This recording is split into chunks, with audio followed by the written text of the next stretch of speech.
Hello everybody! In this video, we're going to make your first real program, Madlibs. Alright, let's get going. So this is what Madlibs looks like. There's a template and then you fill in some nouns, verbs, adjectives, and you end up with a funny, silly text. Here's an example of the Madlibs program that we're going to write. Here I'm entering in some nouns, some verbs, an adjective, an adverb, and I get this. Funny story about a soccer player sleeping in a castle, finding a slime, running into the ballet dancer, and then the ballet dancer takes care of the soccer player. So that's how it goes, and we're going to make that right now. All right, so here are the instructions to the lab. The YouTube video, that's you're watching this right now. You'll notice all the hash marks here. If you'll remember, those are all comments. So the code is not actually run, it's just a note. So let's do this right now. First thing is create the Python file. 1. Add file to your own REPL. Name it this with no spaces, and it's easiest to copy and paste. So let's do it now. I'm going to go in my REPL. I'm going to click on the add file. This space will come up and I'll copy and paste that name in. And where it says your name here, I'm going to add in my name, which is Dr. Wu. If you accidentally add a space somewhere, it will give this error message. File names cannot start or end with white space. So be sure there's no spaces anywhere in your file name. After I'm done, I type enter, and there's my file. So now I'll go back to the instructions. Step 2 says copy and paste these instructions into your code. So I'll do that right now. And after this, I'm not going to need to go back to those instructions. Step 3 says show hidden files and edit the .replit file. So to do that, I'll go up to these 3 dots, select show hidden files, and edit the replit file. And in the replit file, I'm going to edit entry point to the file that you just created. So I'll do that right now. I'm editing .replit. An entry point, I'm going to set that equal to the file I just created. And then lastly, I'm going to test. I'm going to add 1 line of code into this file and click run. And it should run that code. So I will just do, I don't know, a print. It prints out this is working, which is what I expect. And now I know I'm ready to go. So let's see what the instructions say. The instructions say to ask the user for 5 parts of speech, verbs, nouns, adjectives, and so on. And that these variable names have to correspond to the part of the speech. So something like noun 1, noun 2.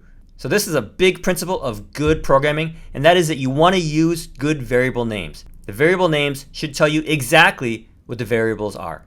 So we'll do that right now, implementing the formulas. So we'll say variable equals input the question. So noun 1 equals input, parentheses, give me a noun. And then we'll do the same for verb 1. And let's try to print it out. And to review, what do we need for this? We need to know that to print, we use print. And if we want to join strings together, we're going to use the plus. This is called concatenation. So I'll write down print, and in quotations the, that's a hard-coded string, plus noun 1, and that's a variable, which happens to be a string. So now I'm going to test it out, and right away we run into another problem, sort of an ugliness problem. So we want to remember that if we want a space, that space should be in the quotations. So I'm going to put spaces at the end of the questions, and I'm going to put a space after the, so the space noun. And then when I run it, it should give me the space ball, which is what I want. I'm going to edit my question here to get a better Madlibs. All right, so let's look at the instructions some more. The instructions say that I need at least 3 sentences, and sentences end in punctuations. So how do we do that? Well, the way we do that is we join another string. So this part is a string, this is a string, this is a string, this is a string, and we join all the strings together with the plus. And now I get the ball jumped.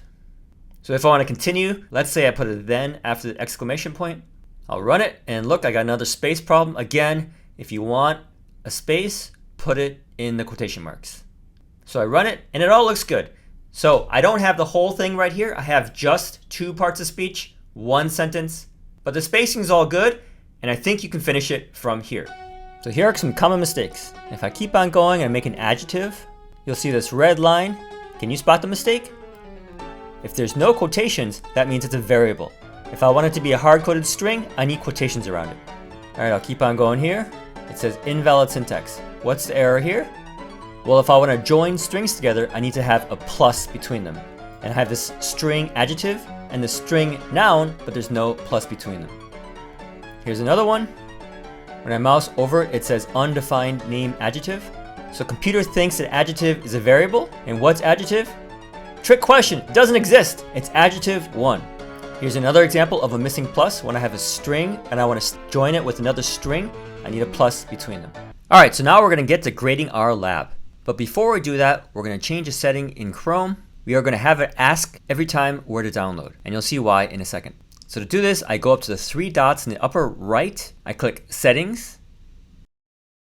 In the search, I search for Download. And I'm going to turn on Ask where to save each file before downloading. Then I can close that window. So now let's try to auto-grade our assignment. It's not totally done yet, but that's fine. This will just show you how the process works. First thing I need to do is download the file. I'll go to the 3 dots, select Download, click Save. And then I want to open up the Autograder website. The Autograder website, this will be a link in the description below, is drwoovideos-autograder.herokuapp.com. Again, it's a link in the description below. So this is what it looks like. I can either choose my file or drag and drop my file in. I'll drag and drop it this time. And then I'll click Submit for autograding. This shows right here what's going on.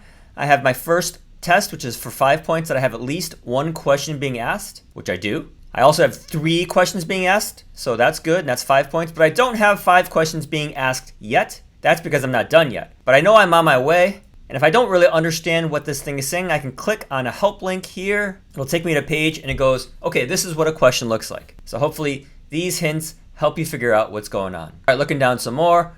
The autograder is testing to see that I have 3 variables named after parts of speech, and I do. I don't have 5 variables because I'm not done yet. It's testing for a print statement, testing for punctuation. If you remember, I did have 1 exclamation point, but I didn't have 3 full sentences. So of course that test will fail, but that's okay. I just haven't finished yet. If I click on this help link, it takes me to here, tells me what it's looking for. All right, this next test, it says ran the code, answered fake 1, fake 2 to the questions. All of these answers should show up in the final printout. That's just testing to see that the answers I gave to the questions show up in the printing outputs. All right, so hopefully you get the idea. I want to keep these videos short, so I'm going to skip ahead to the PEP8 errors. All right, the next thing is PEP8 errors. So PEP8 errors are coding conventions in Python. And the reason these exist are to make your code readable, but also to make them maintainable by somebody else. So let's say you get a job at Google or something like that. The poor person who takes your spot needs to be able to understand and read your code. And if you all code in more or less the same way, that's going to be a lot easier. So let's see what we have here. Well, the first number here is the line number, and the second number is the column. So I have an issue in line 7, column 50, trailing white space. Let's see what that is. Oops, that's in the starter code. I'll fix that before I give it to you. But what's going on here? It just means at the end of the line, I have an extra space. So lines 7, 8, 13 all have extra spaces at the end, and I need to delete those. Again, that's just a coding convention. Line 14 is too long. It pretty much tells you what it is. Line too long. And the reason is you don't want your lines too long because it's very hard to scroll side to side to see all of your code. You want your lines so that they fit inside the computer screen without scrolling side to side. All right, so now I'm going to re-download and resubmit. I don't actually have to choose the file. I can just click submit again. To make things easier though, to overwrite my old file. And this keeps me from having 20 different versions of the same file and not knowing which one's the correct one. So I'm going to overwrite the old file. These next 2 up are really common for this lab, so pay attention here. So it says on line 20, column 8, missing a white space around the operator.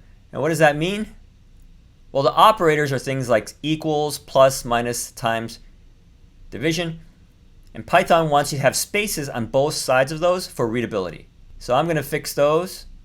And let's see if I did any better. So I'll save the file one more time. And the best way to do it is to overwrite your old file. So that's what I'll do. I'll save it. I'll submit it. Actually, don't even need to drag it in. I'll just submit it again. And my score improves by 3 points. These are the PEP8 errors that I corrected. When you're done with the lab, if you're in my class, turn in the code to Google Classroom. All right, so that's pretty much it. Hope that was useful to you. And if it was, please give this video a like and subscribe to my channel. I'll see you next time.